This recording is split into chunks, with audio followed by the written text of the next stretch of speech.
এই পৃথিবীতে মানব জীবনে সবচেয়ে বড় শত্রু হলো অহংকার। অহংকার মানব জীবনকে ধ্বংস করে দেয়, ঈশ্বর প্রাপ্তি থেকে বঞ্চিত করে দেয়। অহংকার আপনার মহৎ কাজে বাধা উৎপন্ন করে। তাই অহংকার মানব জীবনকে ধ্বংস করার পূর্বে অহংকারকে ধ্বংস করে দেওয়া উচিত।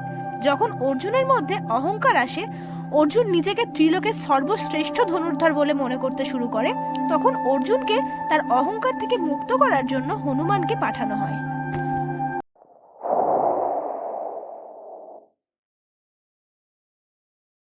অর্জুন হনুমানকে জিজ্ঞাসা করল, তিনি পাথর দিয়ে কেন সেতু তৈরি করলেন? হনুমান বললেন যে প্রভু রামের হাজার হাজার বানর সেনা ছিল, তাই বান দিয়ে তৈরি করা সেতু সেনাদের ভার সহ্য করতে পারবে না, তাই প্রভু রাম পাথর দিয়ে সেতু তৈরি করেন। এই কথা শুনে অর্জুন হাসতে শুরু করে এবং বলে, আমি ত্রিলোকের সর্বশ্রেষ্ঠ ধনুর্ধারী, আমার বান দিয়ে তৈরি সেতু কখনো ভাঙবে না। তখন হনুমান বলেন, তোমার তৈরি সেতু আমি খুব সহজেই ভেঙে দেব। এই কথা শুনে অর্জুন খুব রাগান্বিত হয়ে হনুমানকে বললেন, ঠিক আছে, তুমি যদি আমার বান দিয়ে তৈরি সেতু ভেঙে দাও তাহলে আমি তোমার দাস হব, আর যদি তুমি ভাঙতে না পারো তাহলে তুমি আমার দাস হবে। হনুমান রাজি হয়ে গেলেন। অর্জুন তার বান দিয়ে সেতু তৈরি করলেন, আর হনুমান তার ওপর পা দিয়ে সেতুর ওপর রাখতেই সেই সেতু ভেঙে গেল। তা দেখে অর্জুনের এতদিনের অহংকার ভেঙে গেল।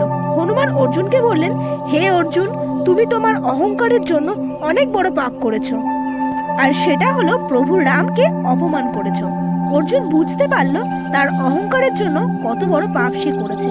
তাই অর্জুন তার বাণ দিয়ে আগুন জ্বালিয়ে নিজেকে অগ্নিদেবতার কাছে আত্মসমর্পণ করতে যাচ্ছিল।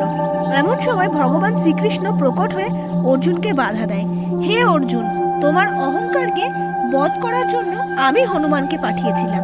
তোমাকে কুরুক্ষেত্রে যুদ্ধ করতে হবে, আর সেই যুদ্ধে তোমাকে জয়ী হতে হবে। আর তুমি তোমার এই অহংকার নিয়ে যুদ্ধে জয়লাভ করতে পারবে না, তাই তোমার অহংকারের নষ্ট হওয়া প্রয়োজন ছিল।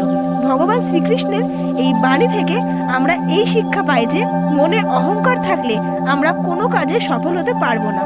তাই জীবনে সফল হতে গেলে অহংকারকে নষ্ট করতে হবে মন থেকে।